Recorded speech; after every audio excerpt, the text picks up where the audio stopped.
Hi, Andrew. It's in the middle of the summer, and we're about to go see Fela. For the second time. How did that happen? What's great about the summer is that you don't have to wear a tie to the theater. It's at the Hirschfeld Theatre, and it recently, how to succeed in business, closed, which means that there was a theater open. So Fela snatched it up to do a limited run of Fela in New York. And it's sort of an amalgamation of the touring company and the company that brought it to you on Broadway. I liked it a lot on Broadway, and I wonder how it holds up. I do feel as though it didn't get a fair shake when it was on Broadway, and it's nice to see that it's back, making a comeback, and who knows? Trend alert. Summer shows, occupying theaters for a limited run. Occupy these seats. It's about Fela Kuti. He basically invented this whole type of music that is from Africa and is like funk and rock and soul or something, and it's popular. We'll see you after the intermission.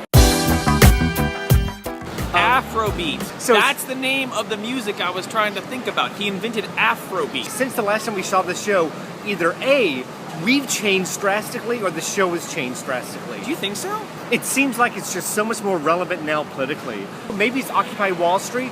Maybe it's what's going on with this country. This politically rings so much true. America is the new Nigeria. This is one of those shows about how the pop becomes political. Fela was a musical visionary who came from a political background, lived in a very corrupt country at a real interesting time. And this is the story of how his pop influence became politicized and how he used that for the betterment of his own people. You are learning about this amazing gentleman named Fela. At the same time, it's a lot of fun. It's edutaining, and it's a history lesson wrapped inside of a really rollicking good time. However, I know that I remember from last time, the second act, something happens that I'm not really fond of. Let's go inside and we'll see you after the show. Okay, I remember the thing that happened in the second act. Yeah. You were like, oh, I remember there being something in the second act I didn't like. Well, the second act, it sort of turns into There's a riot, people are beaten, people people are raped. I can't even pronounce his name. I'm just gonna say Fela.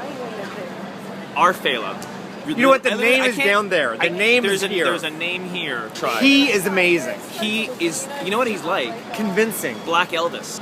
Come on, with the wardrobe and Oh, everything. yeah. He does an incredible job of bringing to life Black Elvis, who is basically like real Elvis, because Elvis stole all of his stuff from African American. I love watching all the critics dancing to the music. Oh, yeah. This one part where you stand up and you shake and you... As sort of horrific as certain parts of the show are, it still stays true to its radical roots. Its anti-religion message, its pro-people message, its pro-labor union message.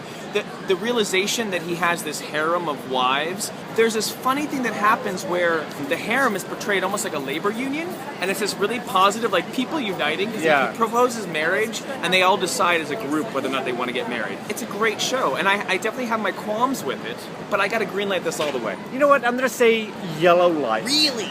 Yeah. Really yellow light? Yeah. But in general, if you missed it the first time, you have to see the show. You got it. One green light, one yellow light for Fela at the Hirschfeld Theatre.